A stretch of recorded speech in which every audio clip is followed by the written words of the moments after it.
ప్రేమ పేరుతో 6 నెలలు వెంట తిరిగాను, పెళ్లి పేరుతో ఇంకో 6 నెలలు కాపురం చేశాను. ఆ మాత్రం నా పెళ్ళని గుర్తుపట్టలేనా? అయితే గాయత్రి తప్పకుండా ఆ ఇంట్లోనే ఉంది.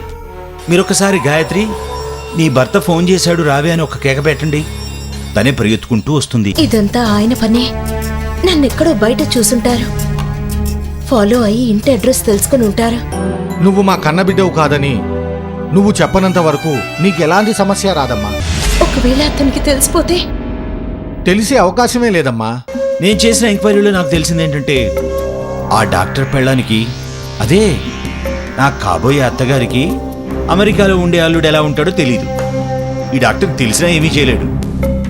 ఏవైనా చెయ్యాలని చూశాడే అనుకో, గాయత్రి వాళ్ళ కూతురు కాదని నా పెళ్ళామని అందరికీ చెప్పేస్తాను. అప్పుడు ఆయన పెళ్ళం గుండెకి చస్తుంది. ఇప్పుడు నాకు హారికతో పని లేదు, ఓన్లీ హారికతోనే.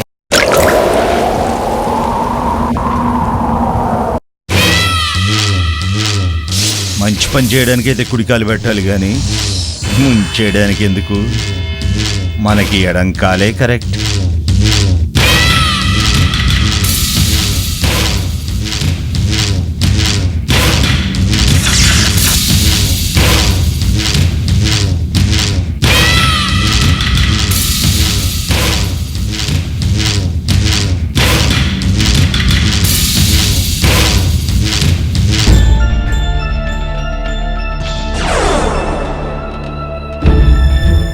ఎవరు బాబు? ఎవరు కావాలి? ఇదిగో నిన్నే. ఎవరు బాబు? ఎవరు కావాలి? ఇదేనా ఇదేనా మా అత్తయ్య మావయ్య ఉండే కోవెల ఇదేనా? నా భార్య ఎప్పుడు చెప్తుండేది, మా ఇల్లు గర్భగుడి, మా అమ్మా నాన్నలు సాక్షాత్తు పార్వతీ పరమేశ్వరుడు అని. తను చెప్పింది కరెక్టే. ఈ ఇంట్లోకి అడుగుపెట్టిన వెంటనే ఒక దేవాలయంలోకి అడుగుపెట్టిన ఫీలింగ్ కలుగుతోంది నాకు. ఇంతకీ నువ్వెవరు బాబు? క్షమించండి, మా అత్తామామలున్న ఈ పుణ్యస్థలంలో అడుగుపెట్టిన తన్మయత్వంలో నేనెవరో చెప్పడం మర్చిపోయాను. నేను హారిక భర్తను. ఇప్పుడే అమెరికా నుంచి వచ్చాను. ఒక్కసారి మా అత్తగారిని పిలుస్తారా? నేనే బాబు, హారిక తల్లిని, నీకు అత్తని.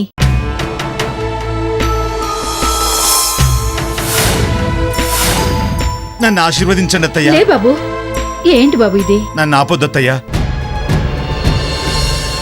ఈ పాదాలు దర్శించుకోవడానికే అమెరికా నుంచి పరిగెత్తుకుంటూ వచ్చాను.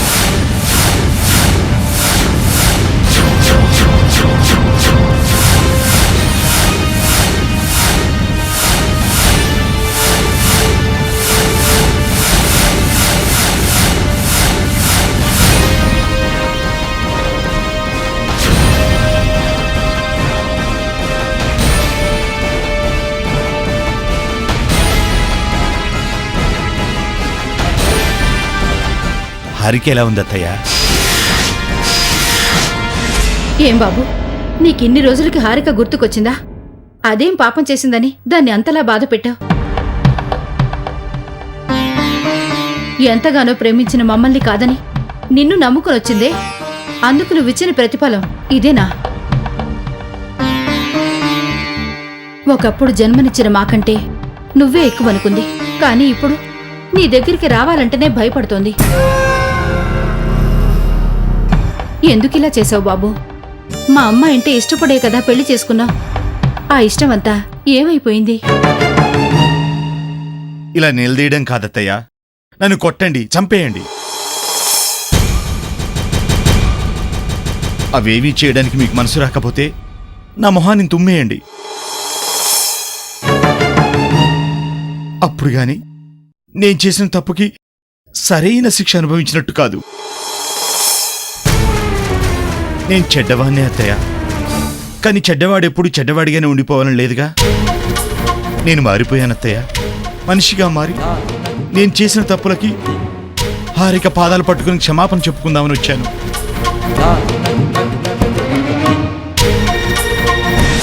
సరే బాబు, నువ్వొక్కడవే వచ్చావు, నా మనవణ్ణి తీసుకురాలేదా? మనవాడా? ఏ మనవాడు? నా మనవడు బాబు, నీకు హారికకి పుట్టిన బాబు. నీతో పాటు తీసుకురాలేదా?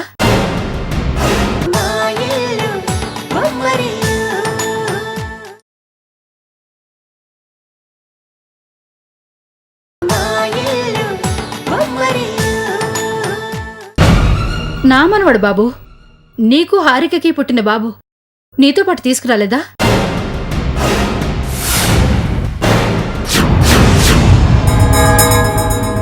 అంటే వీళ్ళకు కొడుకు కూడా ఉన్నాడనమాట. ఈ విషయం నాకు తెలియలేదే. ముందే తెలుసుంటే ఎక్కడ ఒక చైల్డ్ ఆర్టిస్ట్ని బుక్ చేసుకుని వచ్చిండేవాడిని. క్షమించండి అత్తయ్య, బాబు మీ దగ్గర ఎప్పుడు లేడు కదా. ఒక్కసారిగా మీరు మనవడని పిలిచేసరికి కొంచెం కన్ఫ్యూజ్ అయ్యాను. అసలు నా బాబు కోసం మీరు ఇంతగా తప్పిస్తారనుకోలేదు అత్తయ్య. ముందే తెలుసుంటే నాతో పాటే తీసుకొచ్చుండేవాడిని. ఇక్కడికి వస్తే మీరు నన్ను ఎక్కడ అవమానిస్తారో, నాకు జరిగిన అవమానం చూసి బాబు ఎక్కడ తట్టుకోలేడు అని అక్కడే వదిలేసి వచ్చాను. ఎప్పటికైనా మీ అమ్మమ్మ తాతయ్యల మనసు గెలుచుకుని నిన్ను అక్కడికి తీసుకెళ్తాను బాబు అని చెప్పి మరీ వచ్చాను అత్తయ్య. పైగా అటు ఇటు తిరిగితే వాడు కూడా నాలా వెధవలా తయారవుతాడేమోనని అక్కడ స్కూల్లో చేర్పించి మరీ వచ్చాను అత్తయ్య. ఏంటత్తయ్య అలా చూస్తున్నారు? ఇంకా నా మీద అనుమానంగా ఉందా? నిజం చెప్పండి, నన్ను చూస్తుంటే మంచోళ్ళ కనిపించడం లేదు? నేను మారిపోయానన్న నమ్మకం మీలో కలగడం లేదు? ఏంటో బాబు, ఏది నమ్మాలో ఏది నమ్మకూడదో ఏమీ అర్థం కావట్లేదు. అంతా అయోమయంగా ఉంది. హారిక, ఏంటమ్మా అక్కడే నిల్చుండిపోయావు? చూడు, మీ ఆయన వచ్చారు.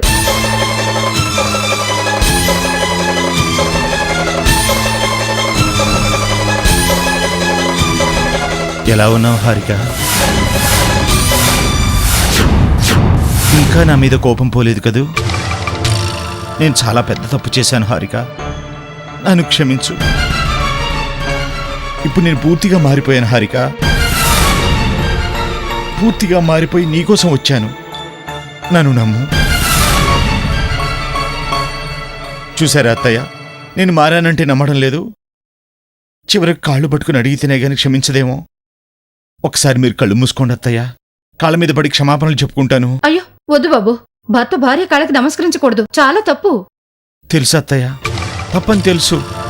అందుకే చేతులే కాళ్ళనుకుని పట్టుకుని క్షమాపణలు చెప్పుకుంటాను.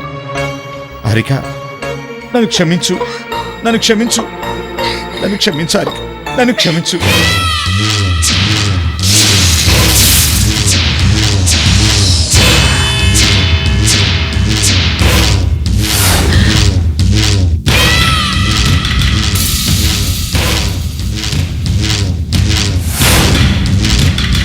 ఏంటి, షాక్ అయ్యావా? మళ్ళీ నీ జీవితంలోకి ఈ రకంగా ఎంటర్ అవుతానని ఊహించలేదు కదూ? నువ్వు నాకు ఏ ముహూర్తంలో పరిచయం అయ్యావో గాని నీ వల్ల నాకు అన్ని జాక్పాట్లే. అప్పుడు గాయత్రి ఆస్తి, ఇప్పుడు హారిక ఆస్తి. సూపర్ ఛాన్స్ కదూ? ఏంటే అల్లుడు అంతగా బతిమాలుతున్నా నీ కోపం ఇంకా కరగడం లేదా? మనుషులన్నాక తప్పులు చేయడం ఎంత సహజమో మారిపోవడం కూడా అంతే సహజం. మారిన మనుషుల్ని మంచి మనసుతో క్షమించాలి గాని ఇంకా మనసులో వాళ్ల మీద కోపం అలా ఉంచుకోకూడదు. నువ్వు దాని గురించి పట్టించుకోద్దు బాబు. దాని కోపం ఎంతసేపు? తామరాకు మీద నీటి బొట్టు లాంటిది, కనీసం వచ్చినంతసేపు కూడా నిలవదు. ఎప్పుడు బయలుదేరావో ఏమో, స్నానం చేసి ఫ్రెష్ అవదు గాని పద. అవును, నీ లగేజ్ అది? ఎయిర్పోర్ట్లోని క్లాక్ రూమ్లో లాక్ చేసి పెట్టాను అత్తయ్య. మీరు ఇంత బాగా రిసీవ్ చేసుకుంటారని అస్సలు ఊహించలేదు. లేకపోతే నాతోనే తెచ్చేసి ఉండేవాడిని. పోర్లే బాబు, లగేజ్ తర్వాత తెచ్చుకోవచ్చు గాని ముందు స్నానం చేద్దు గాని పద బాబు.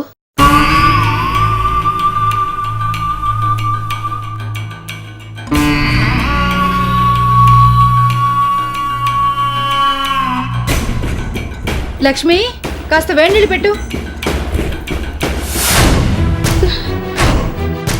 ఏం చేయాలి ఇప్పుడు? ఎలా ఈ విషయం అర్జెంటుగా నాన్నతో డిస్కస్ చేయాలి.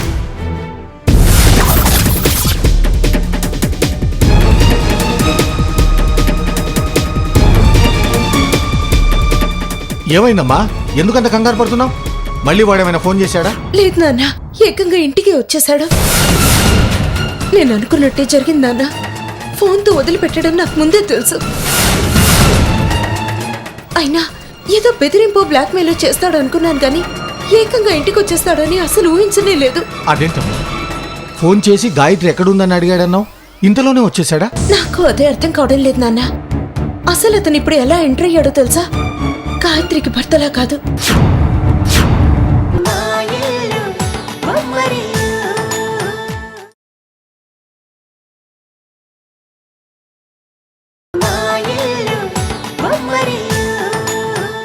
నాకు అదే అర్థం కావడం లేదు నాన్న. అసలు అతను ఇప్పుడు ఎలా ఎంటర్ అయ్యాడో తెలుసా? గాయత్రికి భర్తలా కాదు, మీ అల్లుడు అమర్లా హారిక భర్తలా. ఇప్పుడే అమెరికా నుంచి వచ్చినట్టు అమ్మ దగ్గర ఫుల్ గా బిల్డప్ ఇచ్చాడు. అతనే హారిక భర్తని, తన అల్లుడని అమ్మ పూర్తిగా నమ్మేసిందన్నా. అసలు అతనికి హారిక గురించి, అమెరికాలో ఉన్న ఆమె భర్త గురించి, బిడ్డ గురించి అన్ని తెలిసినట్టే మాట్లాడుతున్నాడు. అసలు అసలు ఇవన్నీ ఆయనకి ఎలా తెలిసాయో అర్థం కావడం లేదు. నువ్వు నీ భర్త గురించి చెప్తుంటే చాలా తేలిగ్గా తీసుకున్నానమ్మా. కానీ జరిగిన పరిస్థితులను బట్టి ఆలోచిస్తుంటే వాడు చాలా ప్రమాదకరమైన వ్యక్తిలా కనిపిస్తున్నాడు. మనం అనుకున్నట్టు వాడు నీ భర్తలా వచ్చుంటే ఈ పాటికి నా పవర్ ఏంటో చూపించేవాణ్ణి. కానీ చాలా తెలివిగా నా అల్లుడని చెప్పుకొని వాడు ప్రవేశించాడమ్మా. మనం ఆడుతున్న నాటకంలోకి మనకు తెలియకుండానే ప్రవేశించాడు. ఇప్పుడు వాడి నాటకం ముగించాలంటే మన నాటకం కూడా ముగించాల్సి వస్తుంది. ఇప్పుడేం చేయాలి? ఏదో ఒకటి చేయాలి నాన్న, లేకపోతే మనెవ్వరికీ ప్రశాంతత ఉండదు. అందరం సమస్యల్లో చిక్కుకుంటాం. అతను సామాన్యుడు కాడు నాన్న. తల్లిదండ్రులు తప్ప వేరే లోకమే తెలియని నన్ను ప్రేమలోకి దింపి పెళ్లి చేసుకుని నా ఆస్తి మొత్తం తీసుకుని నా కుటుంబం మొత్తం నాశనం కావడానికి కారణమయ్యాడు. ఇప్పుడు మళ్ళీ అతను వచ్చిన పద్ధతి చూస్తుంటే ఈ కుటుంబాన్ని కూడా నాశనం చేయంతే వదిలిపెట్టడం అనిపిస్తోంది. నాకు భయంగా ఉంది నాన్న. వాడి గురించి ఆలోచిస్తుంటే నాకు భయంగానే ఉందమ్మా. కానీ మనం భయపడుతున్నట్టు వాడికి తెలిస్తే వాడు దాన్ని మరింత అవకాశంగా తీసుకుంటాడు.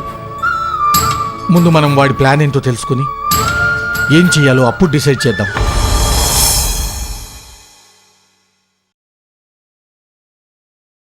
స్నానం అయిపోయిందా బాబు? ఆ, కూర్చోండి, కాఫీ తీసుకొస్తాను. అత్తయ్య, నా కాఫీ ఏమీ వద్దు, మీరు ఇలా కూర్చోండి. మీతో చాలా విషయాలు మాట్లాడాలి. అయ్యయ్యో, ఇక్కడ కూర్చున్నావు బాబు, పైన కూర్చో. వద్దత్తయ్య, నాకు ఈ ప్లేసే కరెక్ట్. అసలు నేను చేసిన పాపానికి మీ కాళ్ళ దగ్గర కూర్చోవడం కాదు, మీ పాదాలు కడిగి ఆ నీళ్ళని నెత్తిమీద చల్లుకున్న ప్రాయశ్చితం జరగదు. అంత మాటలెందుకులే బాబు, మనిషి అన్నాక తప్పు చేయడం సహజం. నువ్వు మళ్ళీ మంచి మనిషిగా మారావు కదా, నాకది చాలు. నాకిప్పుడు చాలా సంతోషంగా ఉంది. పదమ్మా.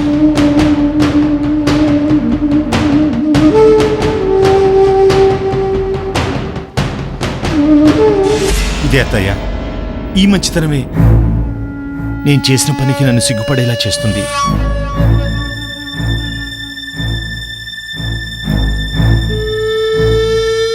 ఇంత మంచి కుటుంబం నుంచా నేను ఒక అమ్మాయిని వేరు చేశాను అని బాధ కలుగుతోంది.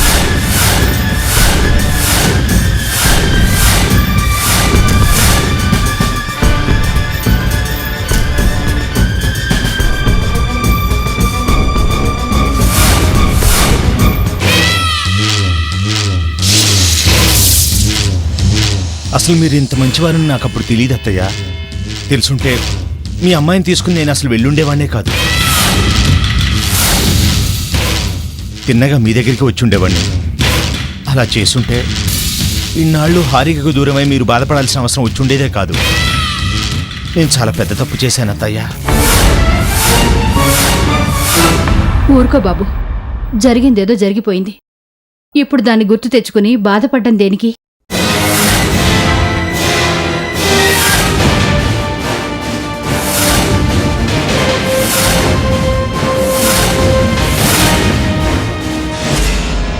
వచ్చేసారా? మీకోసమే చూస్తున్నాను. మా నల్లుడండి. చేసిన తప్పు తెలుసుకుని క్షమించమని అడగడానికి మన దగ్గరకొచ్చాడు.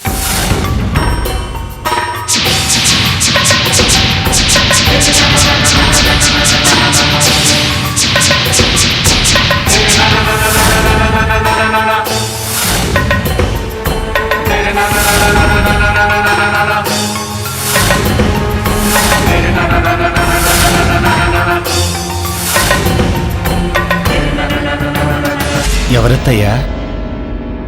మా మామయ్య గారా? అవును బాబు. మామయ్య, నన్ను ఆశీర్వదించండి.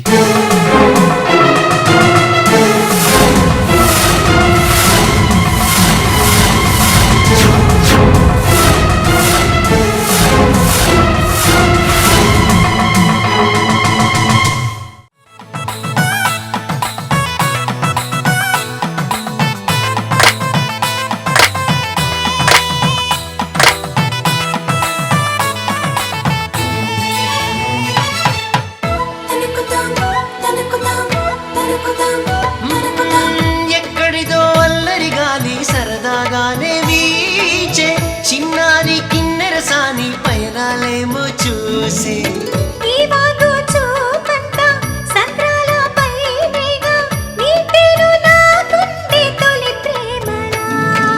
మా ఇల్లు బొమ్మరిల్లు, అందాల హరివిల్లు, మా ఇల్లు బొమ్మరిల్లు.